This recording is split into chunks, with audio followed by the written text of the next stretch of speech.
Hello students and friends, welcome to my YouTube channel. आज हम लोग जेएसएससी के द्वारा जो वैकेंसी आया है कक्षपाल का, उसके बारे में बात करने वाले हैं। वीडियो को अंत तक देखिएगा, काफ़ी इन्फॉर्मेटिव होने वाला है। चलिए शुरू करते हैं। सबसे पहले मैं आपको बता दूं कि इसके लिए शैक्षणिक योग्यता यानी एजुकेशनल क्वालिफिकेशन कितनी होनी चाहिए, तो सिर्फ और सिर्फ 10th पास होना चाहिए।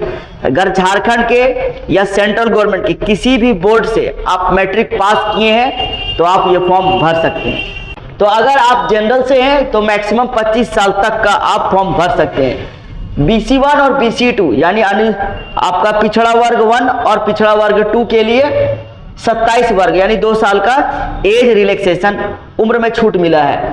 SC ST के लिए 5 साल के लिए। ठीक है, अब आप बात करते हैं गृह रक्षक जो होमगार्ड में ऑलरेडी नौकरी कर रहे हैं, तो उसको 5 साल का रिलैक्सेशन मिलेगा। यानी अगर जनरल में है तो 30 साल आपका, BC1 और BC2 में है तो 5 साल फिर जोड़ दीजिए, 32 साल तक। SC ST में 5 साल जोड़ दीजिए, 30 साल है तो 5 साल ऐड कर देंगे तो 35 साल तक का फॉर्म आप भर सकते हैं। ये गृह रक्षक। ठीक उसी तरीके से भूतपूर्व सैनिक अगर है, एक सर्विसमैन है, तो मैक्सिमम एज आपका रखा गया 45 साल किसी भी कैटेगरी के लिए। सहायक पुलिस अगर आप है, असिस्टेंट पुलिस है, तो आपको 10 साल का आपके कैटेगरी के अनुसार छूट मिलेगा। यानी अगर आप जनरल में है तो 10 साल अगर छूट मिलेगा तो 35 साल, BC1 BC2 में 10 साल छूट मिलेगा तो 37 साल, SC ST में 40 साल। ये आपका उम्र सीमा के लिए मैंने बता दिया। अब आके बताते हैं सीटों की संख्या कितनी है। तो सीटों की संख्या 1733 है। यह वैकेंसी 2 भागों में बटा हुआ है, एक है नियमित और दूसरा है बैकलॉग। नियमित यानी रेगुलर R और बैकलॉग यानी B से बैकलॉग, है ना। सबसे पहले बात करते हैं कि पुरुष वाइज जो वैकेंसी है वो कितना है। तो पुरुष वाइज एक्स सर्विसमैन के लिए 165 वैकेंसी, वही महिला के लिए 8 वैकेंसी रिजर्व है। ये रिजर्व है आपका यानी आरक्षण के श्रेणी में। उसके बाद होमगार्ड के लिए 413 सीट पुरुष के लिए, महिला के लिए 20 सीट।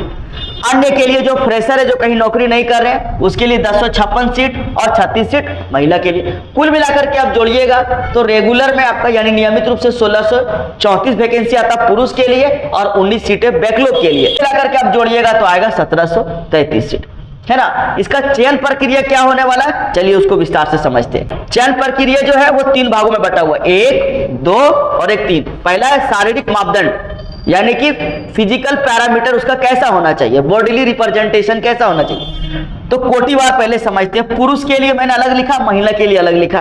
पुरुष के लिए ऊंचाई जो है 160 सेंटीमीटर और सीना 81 सेंटीमीटर। किस कैटेगरी के लिए, BC1 हो, BC2 हो, EWS हो या जनरल हो, किसके लिए।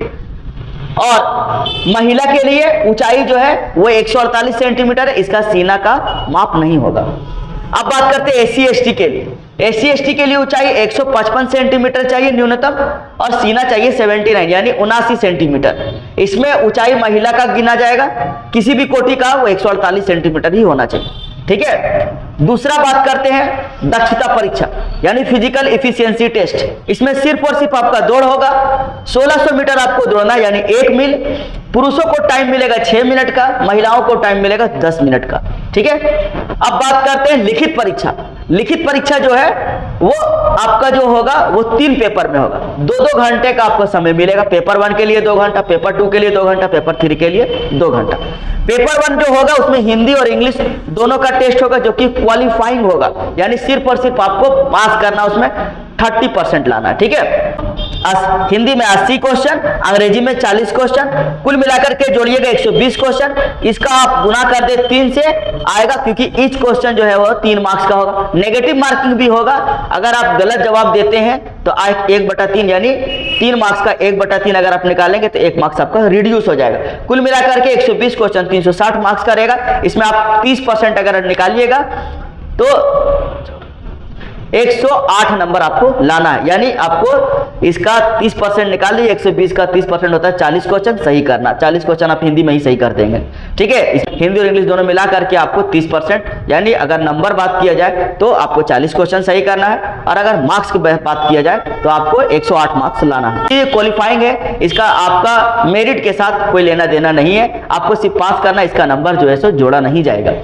पेपर 2 का बात करते हैं, क्षेत्रीय भाषा रीजनल लैंग्वेज जो है, खोटा हो गया, हो गया, कुड़माली हो गया, नागपुरी हो गया, पंचपरगनिया हो गया, इसके साथ हिंदी है, इंग्लिश है और उर्दू भी शामिल किया गया है। तो इन सब भाषा का अलग एक सिलेबस हम बना देंगे, उसका वीडियो आप देख लीजिएगा। आपको जो भाषा का सिलेबस ईजी लगेगा, जिसमें आप कंफर्टेबल होंगे, वो आप सिलेक्शन कर लीजिएगा, क्योंकि ये 100 क्वेश्चन होगा।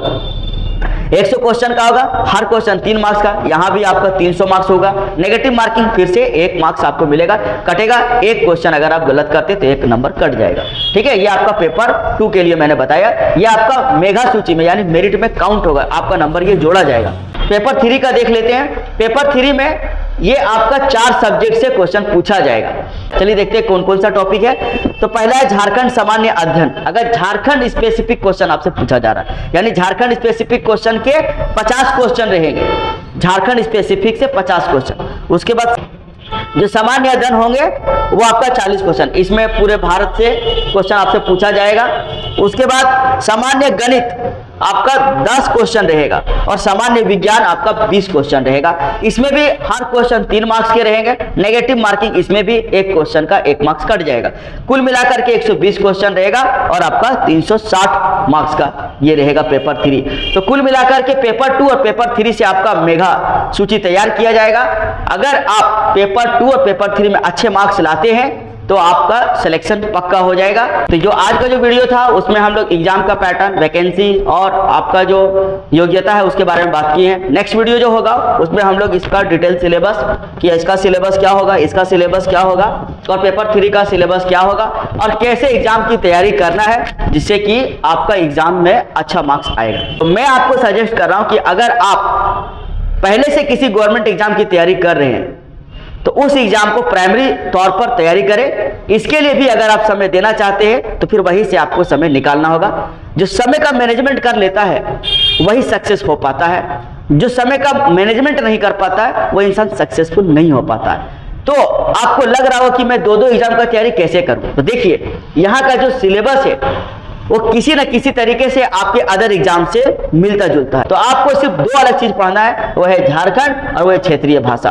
अगर क्षेत्रीय भाषा में अगर आप हिंदी रखते हैं तो बाकी सारे कॉम्पिटेटिव एग्जाम अगर आप तैयारी करते होंगे जीडी के लिए, एसएससी जीडी का, तो वहां पर भी आपने हिंदी पढ़ रखा होगा, वही हिंदी यहाँ रख लीजिए। 10 क्लास का हिंदी पूरा अच्छे से पढ़ना है। अगर आपको लगता है कि ज्यादा समय मिलने वाला है तो फिर खोटा की तैयारी कीजिए, या पहले से आपने खोटा रखा है, पहले खोटा तैयारी किए हैं तो फिर आप खोटा का तैयारी कर सकते हैं, और नहीं तो आप वही हिंदी का तैयारी करें। यहाँ पर भी इसको रिलेट करके आप तैयारी कीजिए। तो आई होप कि ये जो मेरे द्वारा जो इंट्रोडक्शन दिया गया इस वैकेंसी से रिलेटेड जो आपके लिए फायदेमंद होगा। अगर आपको अच्छा लगे, मेरा द्वारा बनाया गया कंटेंट आपको अच्छा लगे तो आप इसे लाइक और शेयर जरूर कीजिए। अगर आप इस तरीके का इन्फॉर्मेशन प्राप्त करना चाहते हैं तो मेरे चैनल को सब्सक्राइब करके बेल बटन को प्रेस कर लीजिए। मिलेंगे नेक्स्ट वीडियो में। Thank you for watching.